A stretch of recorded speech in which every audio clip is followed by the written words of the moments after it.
Bienvenue sur la cinquième colonne et aujourd'hui je vais vous présenter Anachronie.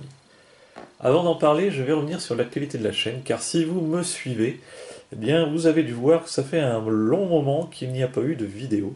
Alors la chaîne n'est pas morte, hein, mais tout simplement j'ai pas eu beaucoup de temps en ce moment pour réaliser ces vidéos et il y a eu énormément de Kickstarter qui sont arrivés en même temps.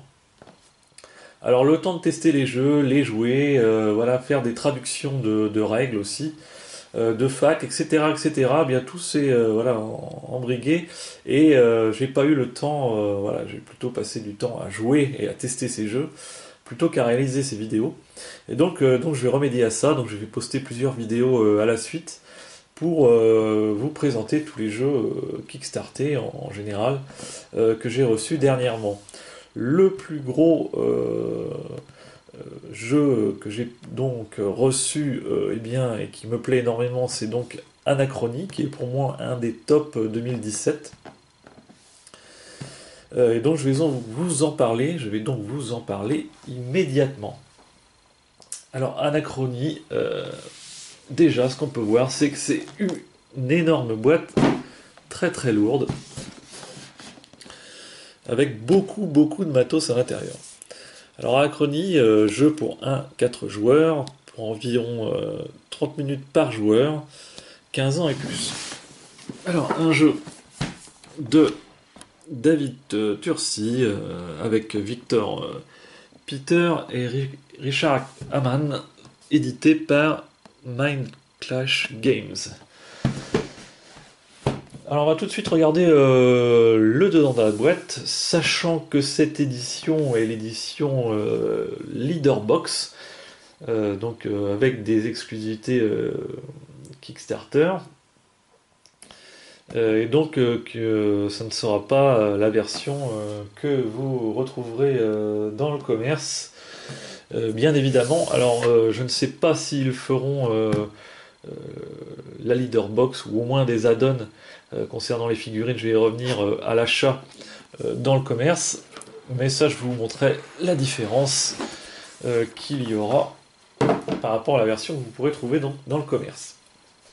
Alors on va retrouver tout de suite voilà, des livres de règles en 3 langues, donc anglais, allemand et ce qui nous intéresse donc français puisque le jeu est francisé.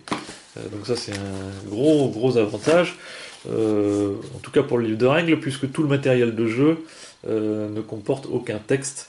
Donc de toute façon c'était un jeu multilangage. Mais nous français on a le droit à une règle papier, donc en français. On va y retrouver donc ce qui fait la différence avec la boîte de standard et la boîte la Leader Box, donc qui est la version Kickstarter, c'est tout simplement un add-on qu'il y aura dedans, qui sont les pionniers de la Nouvelle Terre et les gardiens du Conseil, donc qui ont leur propre livre de règles, et ça fait partie d'une extension. On va y retrouver le storybook que je ne sais pas s'il faisait partie d'un stretch goal, donc je ne sais pas si vous l'aurez donc dans la version standard commerce. Donc assez intéressant pour comprendre l'histoire du jeu, car dans le livre de règles, comme bien souvent dans tous les jeux, eh bien, on a un tout petit résumé de la thématique du jeu.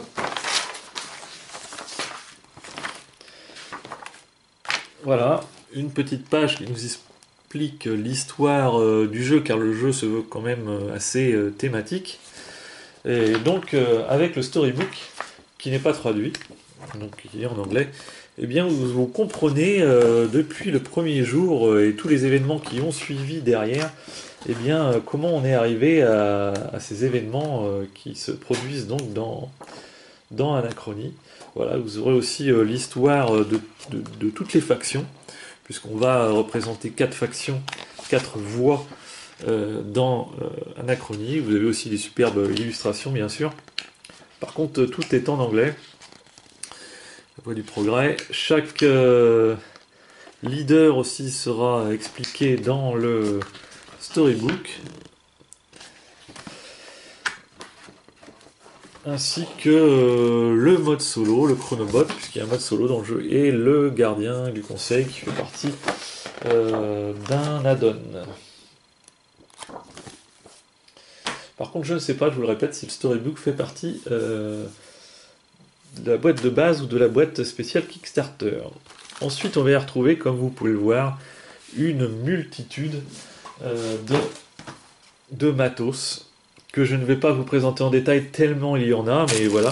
Vous allez donc retrouver des dés gravés, de très bonne qualité, un scorepad, donc pour noter vos scores, et puis pour résumer toutes les... Voilà, il y aura plusieurs façons de marquer des points dans Anachronie.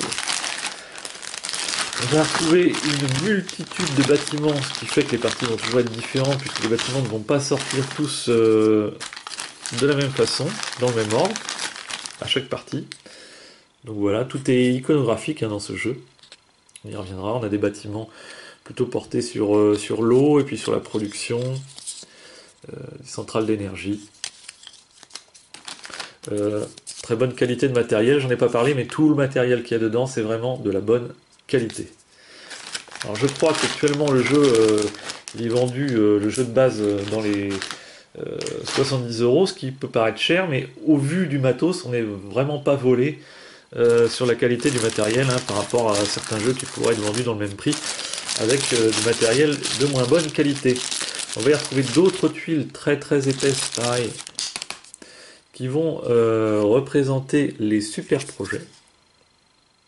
Donc des choses qu'on va pouvoir construire de la même façon que les bâtiments, mais qui nous apportent un peu plus de pouvoir et de points de victoire en fin de partie. On va y retrouver donc pareil pas mal de tuiles qui sont des tuiles de chronologie, qui sont donc recto verso, puisqu'il y aura deux façons d'y jouer. Donc la façon standard, avec une tuile donc météorite, et puis une façon un petit peu plus difficile, une variante du jeu, où on va nous demander de poser nos tokens dessus, qui va faire, voilà, on aura, suivant le token, notre token se positionnera, eh bien on aura des malus ou des bonus, tandis que l'autre côté c'est vierge. C'est ce qu'on vous conseille pour la première partie. Voilà, donc on a un tas de tuiles comme ça chronologiques. Et puis on a aussi certaines tuiles, alors c'est pas expliqué dans le livre de règles, mais je suppose, voilà, que ces tuiles avec le petit crayon, que ce sont des tuiles où vous pourrez faire votre variante personnelle, donc sur ces tuiles. Quand même assez sympa.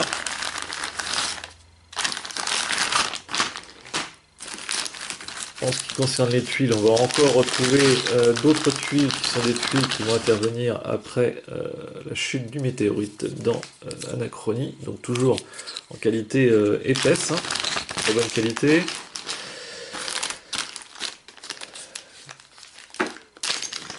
On va y retrouver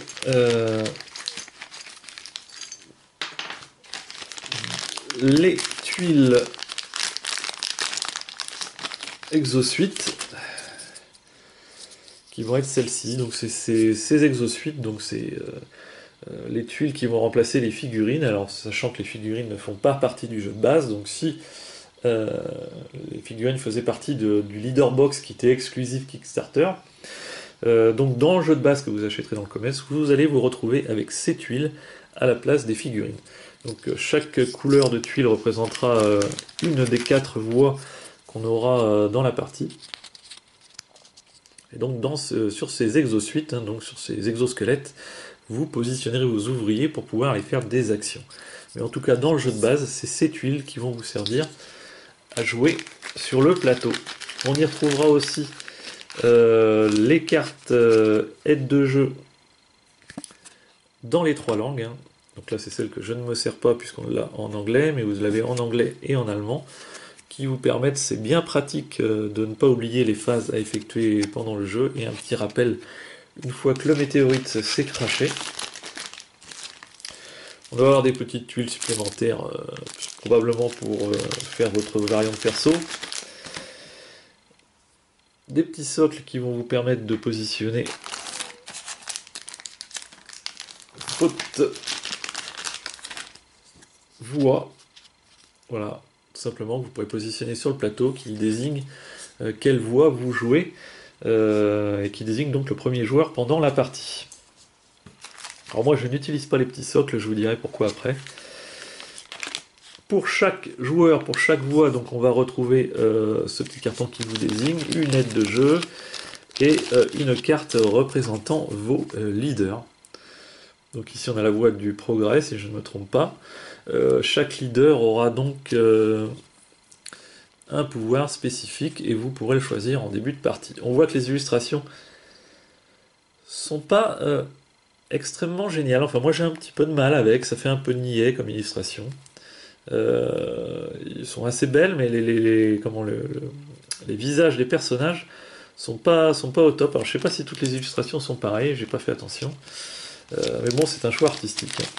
Pour chaque voix, vous retrouverez en tout cas pareil des tokens à leur couleur qui vont vous servir donc durant la partie. Donc vous aurez ça 4 fois donc pour chaque voix que vous pourrez jouer, avec des leaders différents donc à chaque fois.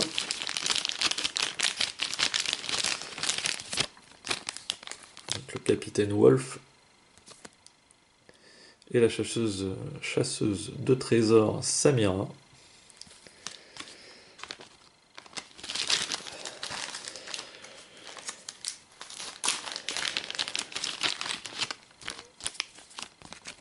Une voix un peu plus pacifiste qui va mettre en scène la nature, et bien on aura le patriarche Olani et la matriarche Zaida.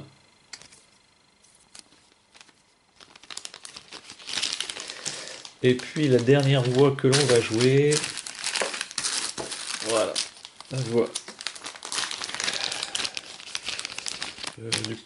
du salut, la voix du salut. Donc on aura le berger Karatacus et puis Amena. Alors chaque faction a une histoire propre. Ici on a la voie du salut qui est voilà, où on suit un espèce de gourou. La matriarche Jaïda enfin cette voie qui est la voie du, je me rappelle plus la voie. Le nom m'échappe. La voie de l'harmonie.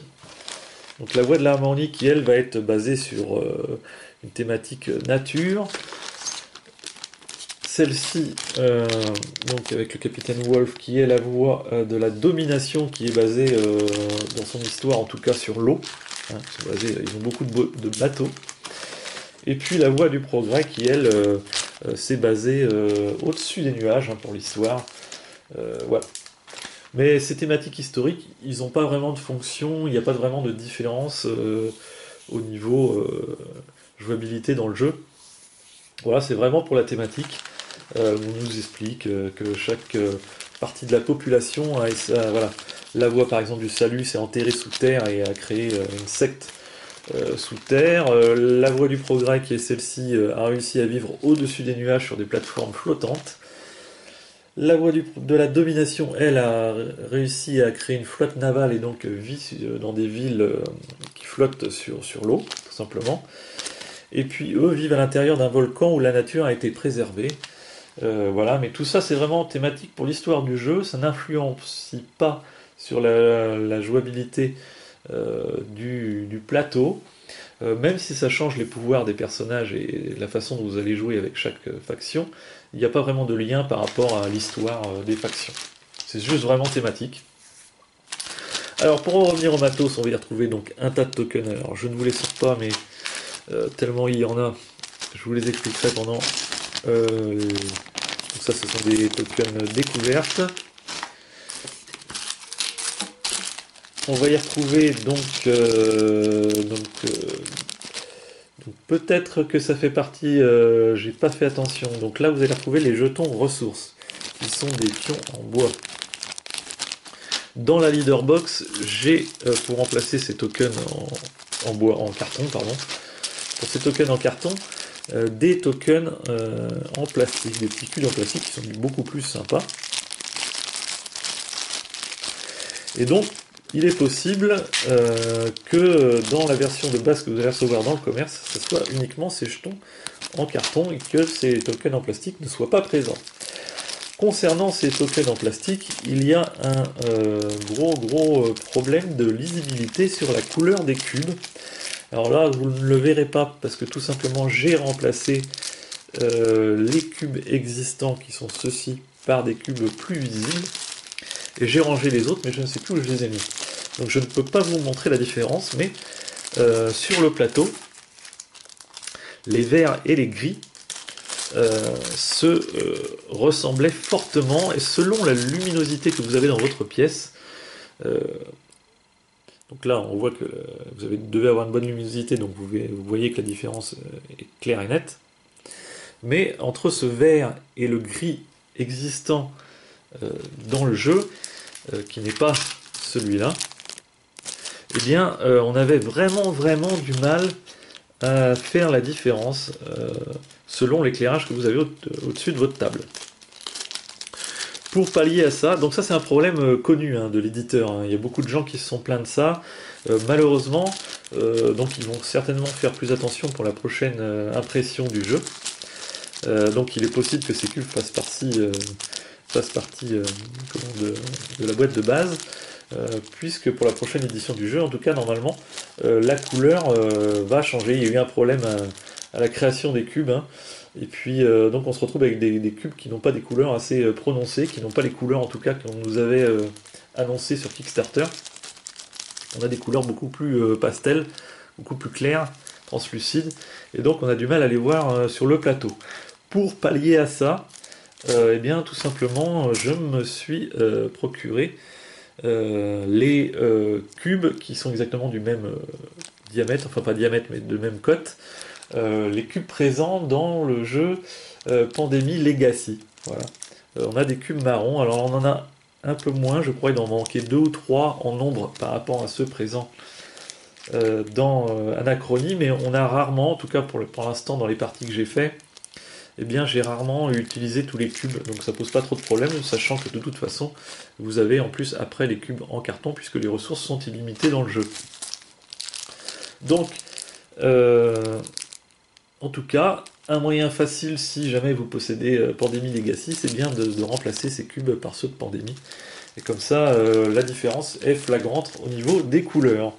Donc ça c'est un petit aléa du Kickstarter des premières éditions, ça arrive souvent sur quelques jeux qui a des petits problèmes. Ensuite, vous allez retrouver, et ça sera automatiquement dans la boîte de base, des petits tokens en plastique comme ceci, qui représentent tout simplement l'eau, un pion 1 eau et 5 eau pour le bleu foncé, qui vont représenter l'eau qu'on va pouvoir avoir pendant la partie. Alors ça, voilà, on le voit ici. Il n'y en a pas beaucoup. Ça aurait mérité d'en avoir le double, au moins pour les 1. Car on fait souvent de la monnaie dans le jeu, voilà, il y a souvent de l'eau qui passe de main en main, et donc on va vers souvent de la monnaie, parce qu'il n'y en a pas assez dans le jeu, donc c'est bien dommage, parce qu'un tout petit paquet comme ça, ils auraient pu largement le doubler pour l'édition Kickstarter. Ensuite, on va retrouver encore des tokens comme ceci, ouvriers, qui vont être en trois couleurs, j'y reviendrai après, je vous en montre 3. Mais il y a 4 couleurs différentes qui vont donc représenter les ouvriers qui vont nous servir à faire des actions pendant le jeu, puisque ce jeu est tout simplement un jeu de pose d'ouvriers. On va y retrouver d'autres petits tokens qui vont nous servir sur le plateau. Des tokens points de victoire. Et ça sera tout pour les tokens. Ensuite on passera donc à des petites planches cartonnées tout épais, il n'y a pas vraiment de truc de planches fines d'un millimètre dans ce jeu, tout est en carton qui fait largement les 2 mm.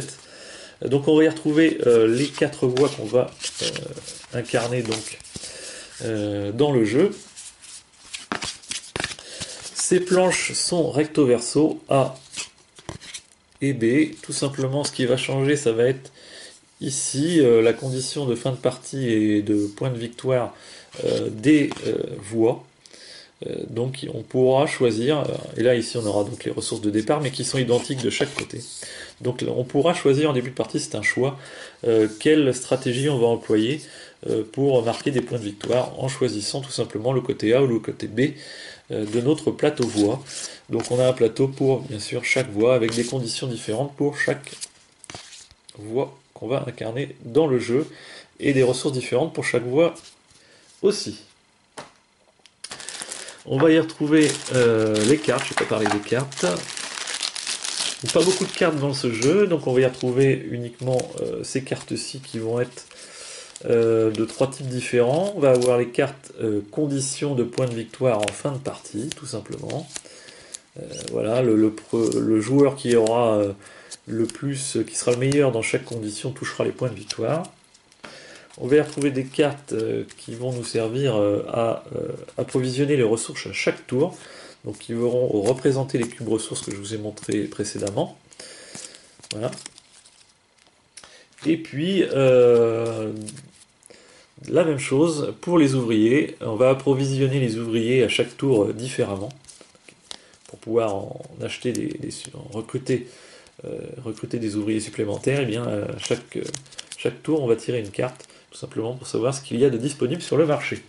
Donc voilà les seules cartes dont on a besoin dans le jeu de base. On va y retrouver une tuile qui représente le conseil, la capitale, qui va changer en fin de partie. C'est-à-dire qu'en début de partie, on est de ce côté-là, tout simplement, côté standard, et puis lorsque le météorite s'est craché, eh bien, la capitale commence à être détruite, et donc on va retourner le plateau de ce côté-là. Ce petit plateau, on va tout simplement le positionner sur le grand plateau que je vais vous montrer.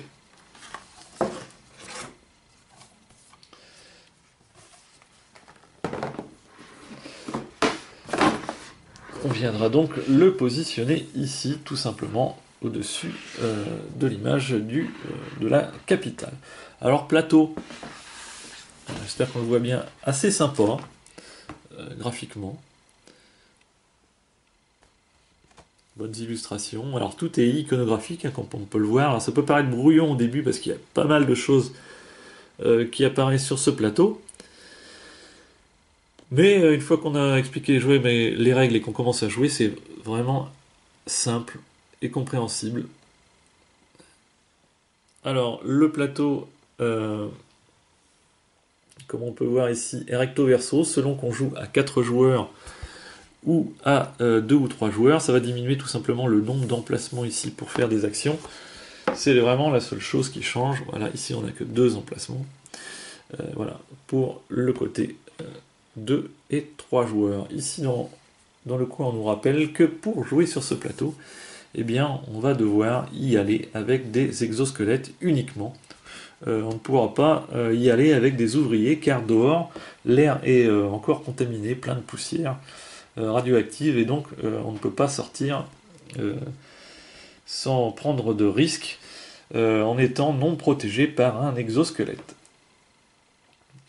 Alors je vous expliquerai en détail le plateau lors de la mise en place et de la présentation du jeu, sachant qu'ici, voilà, on a les réserves d'eau, les nomades, la capitale, où on va pouvoir y effectuer donc plusieurs actions, des actions de recherche, de recrutement et de production de bâtiments. Et puis sur le côté ici, on y retrouve la mine où on va pouvoir puiser des ressources.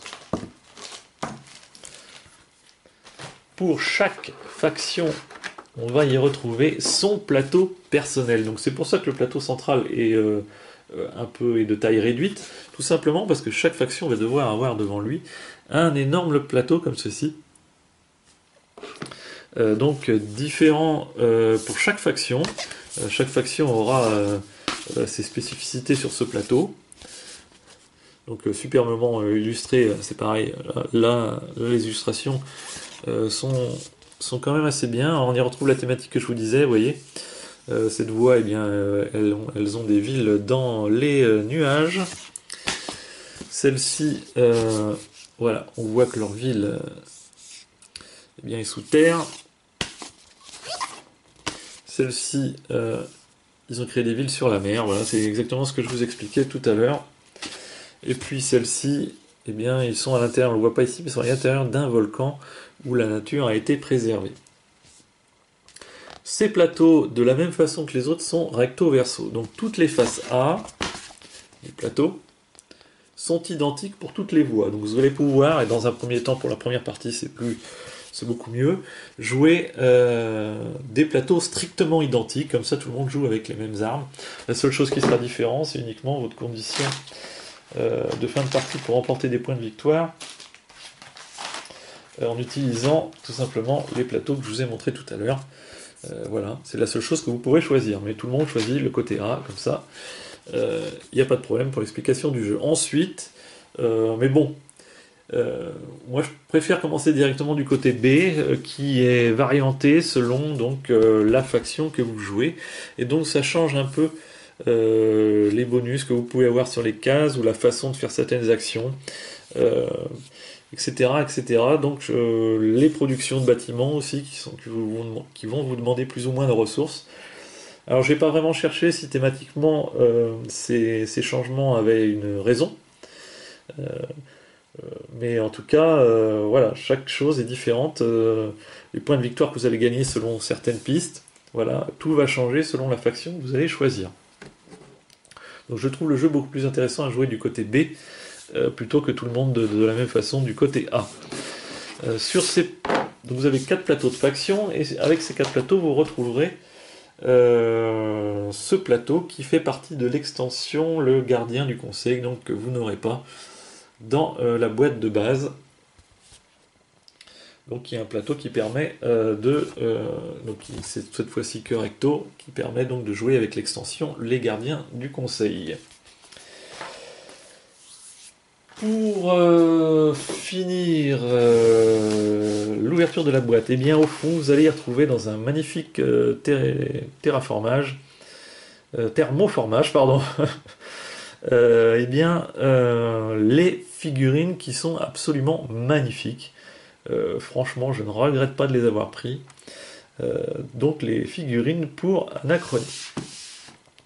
Donc, je vais vous les présenter. Chaque figurine donc différente pour chaque faction. Donc ici on va y retrouver la figurine pour la voix de l'harmonie. Voilà.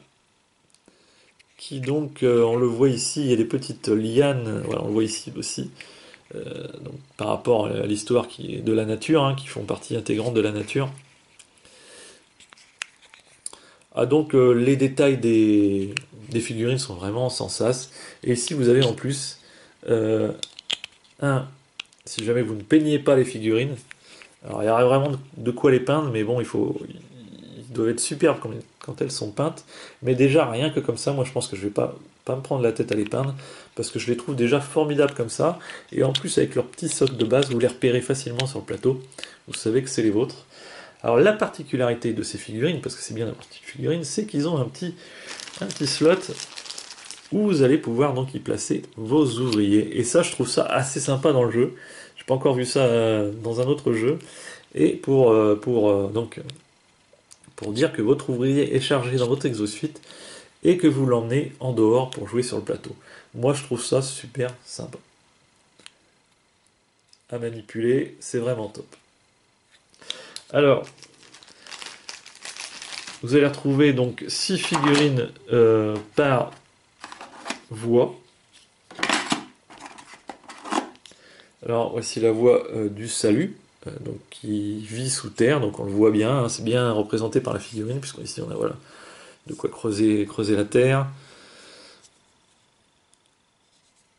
Cette figurine, elle n'est pas sans rappeler quelque chose, je me rappelle pas, mais la forme de figurine me rappelle un jeu vidéo ou je ne sais plus, on dirait un Jutbox. En tout cas, les détails sont vraiment magnifiques.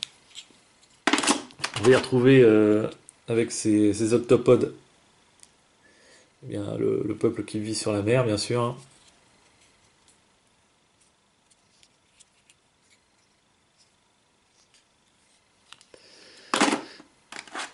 Et avec ses ailes, le peuple qui vit au-dessus des nuages, des gargouilles. Très inspiré quand même sur les figurines. Moi j'adore.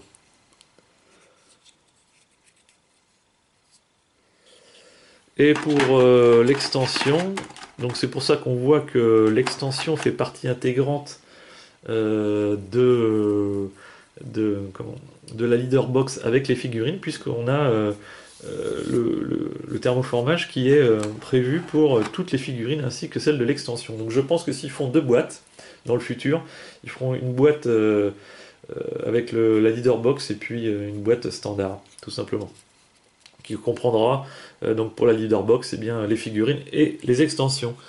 Donc ça c'est pour jouer à l'extension le gardien du conseil, qui va nous permettre de prendre des exosquelettes supplémentaires pour jouer sur le plateau, tout simplement.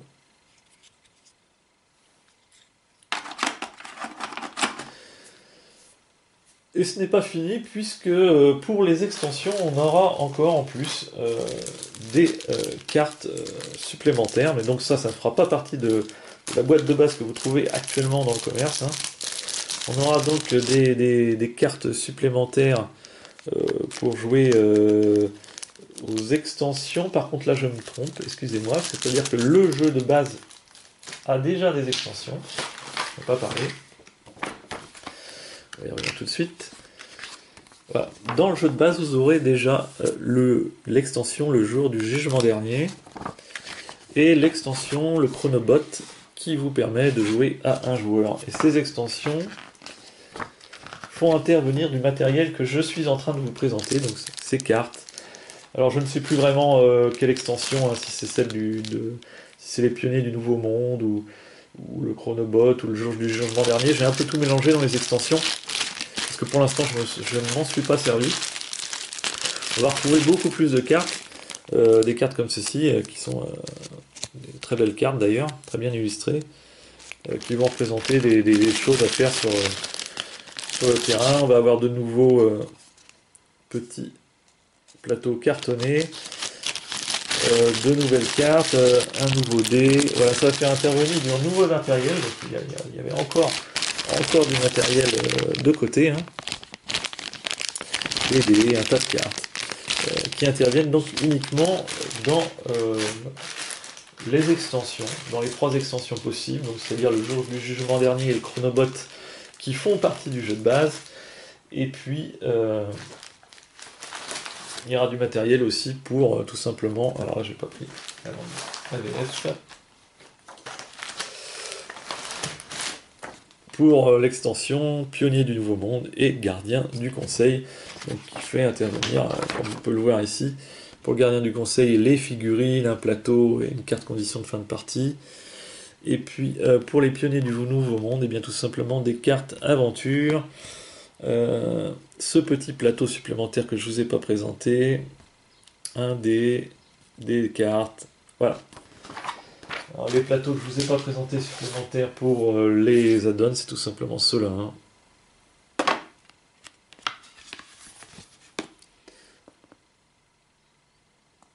Voilà, et ça en finira donc pour tout ce qui concerne le matériel de jeu d'Anachronie, donc pléthore de matériel. Donc il va vous falloir de la place autour de la table pour positionner tout ça. Maintenant je vais vous faire la présentation des règles, qui va être assez longue, je vous le dis tout de suite, parce qu'en moins d'une heure ça m'étonnerait que j'arrive à tout vous présenter. Ça a beau être très simple mécaniquement, eh bien il y a beaucoup de points à voir et à comprendre. Et puis je vais vous présenter donc la mise en place aussi vite fait, et voilà. Et de toute façon, je vous invite à le suivre, puisque, je le répète, ce jeu, je le trouve absolument magnifique au niveau matériel, au niveau du gameplay. Alors, moi, j'adore, j'en suis déjà à ma 10e partie, je crois. Alors j'ai beaucoup joué à 2 joueurs, parce que je trouve plus facilement quelqu'un pour jouer, ma compagne pour jouer à 2 joueurs, qu'à 4. Mais voilà, il est aussi bien, d'ailleurs c'est un détail, il est aussi bien à jouer à 2, il est aussi serré qu'à 4, ou qu'à 3 je suppose, parce que je n'ai pas joué encore à 3. Donc ça en fait déjà un avantage supplémentaire. Voilà. Je trouve le jeu vraiment magnifique. Sur ce, je vous dis à tout de suite pour la présentation des règles du jeu.